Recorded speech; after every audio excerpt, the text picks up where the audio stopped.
memberikan HBD surprise untuk teman-teman dari Onyx PH.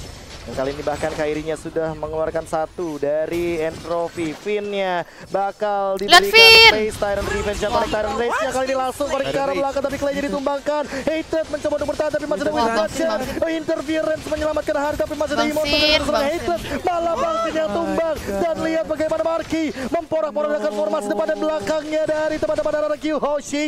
Tersisa Albert, Finn, dan R7.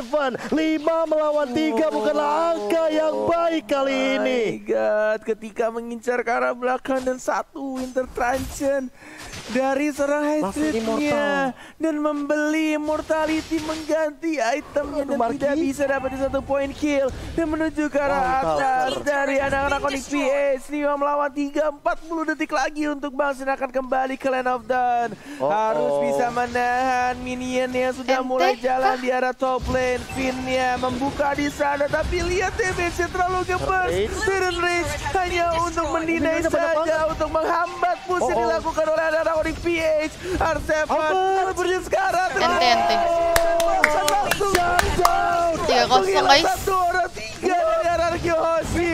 Bahkan di sana dari Finn yang mencoba untuk mempertahankan turret di Marky juga sekarang dan menuju ke base turret tapi RRQ Hoshi. Oh my God, langsung kali ini lihat Kairinya memaksa dengan base yang tersisa sedikit banget. RRQ dihajar di upper bracket dan dipaksa untuk bermain ke lower bracket, berhadapan dengan rivalnya blundernya 3 kali coy. Blacklist International yang sudah menunggu di lower bracket. What a comeback. Aku ngeliatnya kayak sampai speechless, kayak bisa-bisanya 4 Lord. Tidak cukup. RRQ Hoshi benar-benar dimainkan dari segi timingnya, team fight-nya. Seperti yang udah aku bilang, ini udah bukan soal net worth, bener kayak yang Bung Kornet mention sebelumnya. Ini udah bukan soal kill, bukan soal hero, timing, or segala macam, tapi di atas menit ke-25, mental, fokus, dan segala macamnya. Dan Onyx PH, mereka lolos ke final upper bracket, mengamankan tempat di upper bracket. Dan RRQ Hoshi masih ada 1 nyawa lagi. Namun bukan berarti kita tidak memberikan dukungan penuh kepada RRQ Hoshi nantinya di lower bracket. Tentu kita akan tetap memberikan dukungan kepada RRQ Hoshi. Nice try RRQ Hoshi. Walaupun di upper bracket belum mendapatkan tempat untuk babak selanjutnya, final upper bracket. Kenapa buru-buru banget gitu loh mainnya? Masih mencari napas KB dan juga Kornet. Itu pasti komunikasi gak duga sih gue lebih tepatnya. Dan 4 mage. Padahal nunggu Baloyski mati lagi tuh udah enak gitu.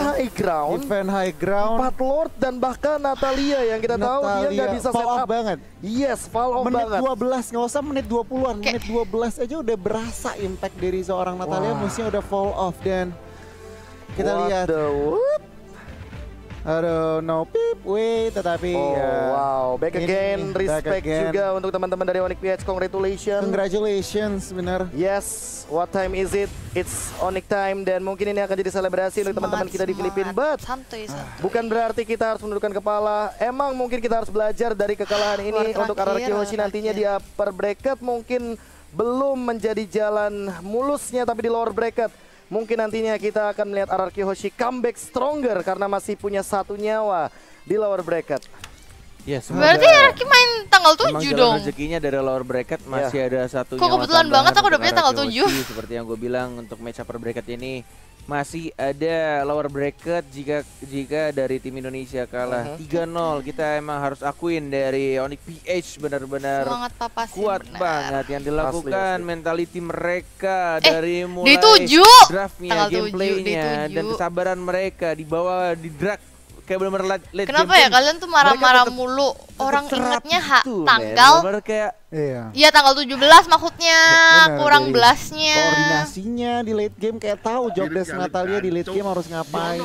Semangat terus papasin. Targetingnya Natalia cuman Clay. Aku tadi bener-bener gak nangkep kayak Clay tiba-tiba instan kill. Oh, ada suaranya Kuyur. Dia nggak sempat Winter Truncheon atau segala macamnya. Bangsi di tengah-tengah kerumunan pun Dia benar udah ngincar ke arah Hydra emang, tapi dengan game plan yang udah dimainkan, Winter Truncheon, Classic Outplay dijual dan ditukarkan dengan Immortality itu kayak benar-benar langsung mengubah pandangan kita dan bahkan diubah lagi.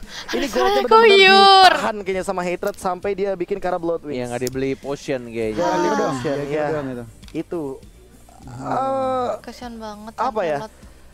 Gameplay yang benar-benar unexpected dipertontonkan oleh teman-teman dari Onyx PH karena 4 Lord loh gue nih. Sebenarnya tadi tuh ngeloknya kemana ya sebenarnya kalau misalkan di atas kertas yang pasti tuh nggak bisa ngelok Harit dari 15 kill ngelok yang Parsha sih, ngelok Parsha waktu lagi ulti. Yang berarti apa sebenarnya memang dari Hatred, dari Markinya juga, Kairinya juga terpick off-nya sangat kecil. Berarti apa positioningnya mereka sebenarnya masih on track, gameplaynya mereka masih jalan karena apa? Beloyski-nya doang yang menerima kebanyak kematian, tetapi balik lagi memang dari inhibitornya udah pecah semua, tetapi RRQ mungkin di akhirnya di last team fight Kairi free hit gitu. Karena dia positioning bagus, makanya harus makan dia dulu atau enggak makan Hatred. Kalau misalnya mau makan Harit tuh dia udah purify, dia tinggal buka skill 2 sama ulti dia kabur. Pakai Malefic Roar, semua full defense aja nggak mampu menahan damage karena apa? Stacknya mesti udah banyak banget. Menit 28 stacknya Aldous mestinya udah banyak banget, tetapi nggak mampu. Aduh sumpah sih ini gue kalau lihat jadi kayak gemes banget gak sih tadi yang di draft yang terakhir kan gue bilang dan Esme gak sih? Aduh gak di ban. Iya karena Esme-nya langsung tiba-tiba.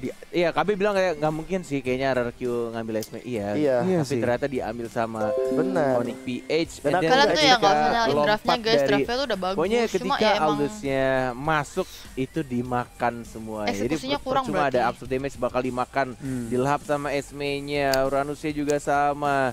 Tapi balik lagi ya Beloyski yang kita tahu si Baloi Wonder ini nih dari awal emang ngeselin banget sampai akhirnya late game pun juga tetap menjadi hero yang ngeselin ya gue nih. Iya ngeselin banget lihat notalinya. Asli loh. Emang Onyx-nya lebih bagus sih dari colornya. Sebenarnya menit berapa tuh udah? Padahal mereka bawa 4. Cuman berarti apa? 4 magic. Dengan item-item pemilihannya dia gonta-ganti item terus masih bisa ngasih pressure ke arah Clay.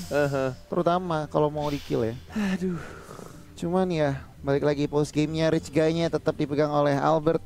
Tapi damage deal carry-nya. itu juga susah kok ini 2-2 kalau dari kategori 2 Filipina 2 Indonesia. Katanya skill 2. Cuman pertandingan yang game maksudnya ya, game yang cukup. Itu coba Aldous ganti Elis.